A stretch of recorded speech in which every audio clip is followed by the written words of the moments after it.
सावधान, अगर आप भी फ्लैट में निवेश करने का सोच रहे हैं, फिर करने वाले हैं, करने का प्लान चल रहा है, तो आप बिल्कुल सही वीडियो पर आए हैं, क्योंकि इस वीडियो में मैं आपको फ्लैट से संबंधित ऐसी बातें बताने वाला हूं जो कि आपको मार्केट में कोई नहीं बताएगा। आप है पाटीदार प्रॉपर्टी के यूट्यूब चैनल पे। यहाँ हम आपको रियल एस्टेट से जुड़ी हुई प्रैक्टिकल और रियलिस्टिक बातें बताते हैं। यह वीडियो शिक्षा और जानकारी के पर्पज से बनाई जा रही है। अगर आप इन्वेस्टमेंट करते हैं तो प्रोफेशनल और मार्केट रिसर्च जरूर करें। चलिए वीडियो में आगे बढ़ते हैं। फ्लैट देखने में तो बहुत आकर्षक लगते हैं, क्योंकि वहाँ पे आपको कई सारी सुविधाएं मिलती है, जैसे लिफ्ट, पार्किंग की जगह, बच्चों के खेलने के लिए गार्डन, बिजली पानी की सुविधाएं और कई सारी आधुनिक व्यवस्थाएं।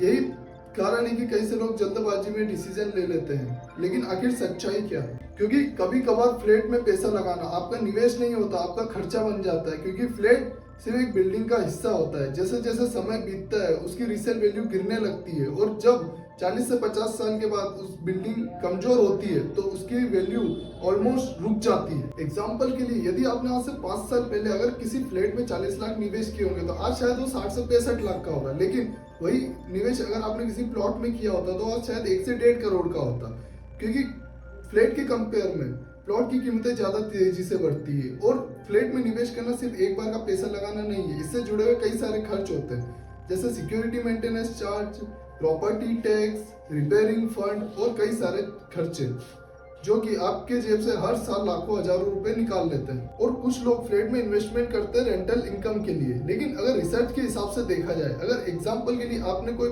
फ्लैट 50 लाख का लिया है तो उस पर आपको सालाना 1 से 1.5 लाख का रेंट मिलेगा, मतलब मंथली देखा जाए तो 8 से 12 हजार का। और ये आपके इन्वेस्टमेंट के हिसाब से बहुत कम है। लेकिन अब प्रश्न ये उठ के आता है कि क्या कभी फ्लैट ले ही नहीं, लेकिन इन कंडीशंस पे। पॉइंट नंबर 1, यदि आपका ट्रांसफर इस शहर से उस शहर अलग अलग शहरों में होता है तो आपके लिए फ्लैट लेना सही हो सकता है।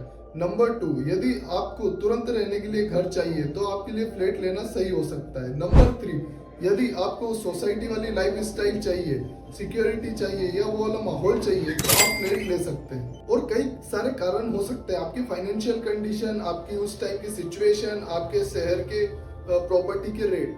लेकिन यदि आप इन्वेस्टमेंट के हिसाब से देख रहे हैं तो सबसे बेहतर विकल्प होगा प्लॉट, जमीन और ये सारी चीजें, क्योंकि इनकी डिमांड कभी कम नहीं होती और समय के साथ तेजी से इनके रेट बढ़ते हैं।